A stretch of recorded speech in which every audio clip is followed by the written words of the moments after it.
দামি বানায়। আসলে আমি আরেকটা কথা বলতে চাই আপনাদেরকে। আচ্ছা বলেন তো দেখি, আমরা সকলেই কি সারা জীবন দুনিয়ার মধ্যে বেঁচে থাকবো না দুনিয়ার জমিন ছেড়ে দিয়ে চলে যাব? অবশ্যই আমাদের দুনিয়ার জমিন ছেড়ে চলে যেতে হবে, এটাই বাস্তব, এটাই সত্য। তাহলে যদি আমরা চলেই যাই, একটু কথা না বললেই নয়। আচ্ছা আমরা যদি চলে যাই, বিভিন্ন রকমের জাতি আছে, হিন্দু জাতি, ওরা মারা গেলে ওদেরকে কি করেন জানেন তো? নাকি কর কর্তায় থাকতে নিয়ে যায়, মানে মরার পরে পরে দুনিয়ার থাকতে নিয়ে যায়, আগুনের মধ্যে কাঠ দিয়ে জ্বালাই দেয়, জ্বালাই পুড়ি সরকার করে দেয়, নাকি বলেন? আমি কাউকে টিটকারি মস্কারি ভর্সনা কিছুই বলছি না, আমি একটা কথা বলবো। তো বেশ ভালো কথা। বিভিন্ন ধর্মে বিভিন্ন রকমের নীতি আছে, নাকি কর? আমাদের মধ্যে ইসলামের নীতি হলো মানুষ মারা গেলে কাফন দাফন করে কবরের মধ্যে শোয়াই দেয়, নাকি কর? এটা তো সত্য। তবে যদি আমাদেরকে, আমরা মুসলমান, আমরা ইমানদার পরহেজগার, আমরা মারা গেলে আমাদেরকে কবরে রাখার দরকার আছে না নাই? কবরে রাখবে। তা কবরে রাখতে গেলে জায়গাটারও প্রয়োজন আছে না নাই? বলেন তো, আছে কি? কবরে রাখতে গেলে জায়গাটাও দরকার আছে। আচ্ছা যদি জায়গার দরকার থাকে, এমন একটা জায়গা হওয়ার দরকার সেখানে কবরে শুয়ে শুয়ে যেন কোরআনের তেলাওয়াতটা কানের মধ্যে আসে, নাকি বলেন? এমন জায়গার দরকার আছে না নাই? এরকমই তো জায়গার দরকার।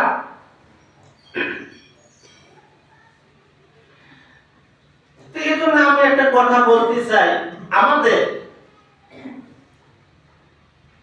এই কাশীপুর জামে মসজিদের পাশাপাশি একটা কবরস্থান হোক, এটা আপনারা চান না চান বলেন তো দেখি?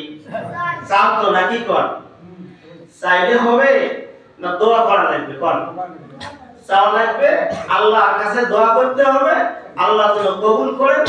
এখানে একটা প্রতিষ্ঠান, একটা জামে মসজিদ রয়েছে, তার সঙ্গে একটা দাখিল মাদ্রাসা, আবার দেখা যাচ্ছে এখানে একটা নুরানি হাফিজিয়া মাদ্রাসা, এতিমখানা রয়েছে।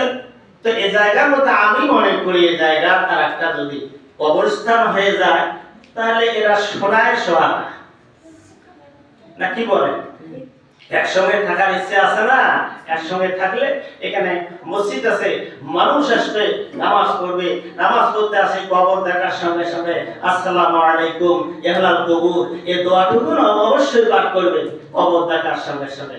যারা মুমিন, যারা মুত্তাকি, যারা পরহেজগার নামাজি, এরাই তো দোয়া করে, এরা দেখলে সালাম দেয়, এরা মসজিদ ঢুকলে দোয়া পড়ে, মসজিদ থেকে বের হলে দোয়া পড়ে, এরা পায়খানা ঢুকলে দোয়া পড়ে, পায়খানা থেকে বের হলে দোয়া পড়ে, প্রস্রাবখানে গিয়ে দোয়া করে, প্রস্রাবখানা থেকে আসলে দোয়া করে, এই যেখানে যায় দোয়া করে।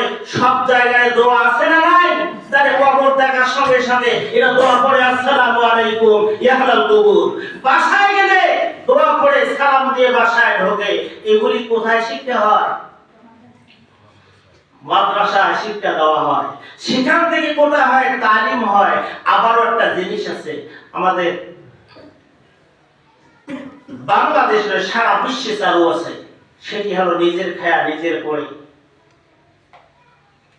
মানুষকে তালিম দেয়, মানুষকে শিক্ষা দেয়। এই জিনিসটা ভালো না খারাপ? কথাই বললেন না? ভালো। তো ভালো কাজটা করার দরকার আছে না নাই? তো এই জন্য আমাদের সবগুলোর দরকার আছে। এই জন্য আমি বলি কবর, আমার বন্ধুগণ, আমার ভাইরা,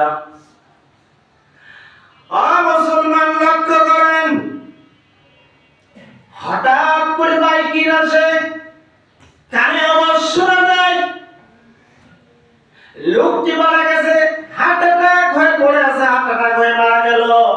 আসলে বাপজান হার্ট অ্যাটাক নয়, ওর আসলে কি হায়াতে জিন্দেগি শেষ হয়ে গেছে, হায়াত নাই। মহান আল্লাহ রাব্বুল আলামিনের দরবার থেকে আল্লাহ রাব্বুল আলামিন ফেরেশতাকে মওতের নোটিশ কেনা হাতে দিয়া আল্লাহ জমিনের মধ্যে পাঠায় দেয়। ভাইজান জনমের মধ্যে পৃথিবীর জমিন থেকে ত্যাগ করে মানুষটাকে সাদা কাপড়ের কাপড় দিয়ে মুখে বাঁচাই দিয়ে সারা জনমের মধ্যে দুনিয়ার জমিন থেকে বিদায় করে দেওয়া হয়।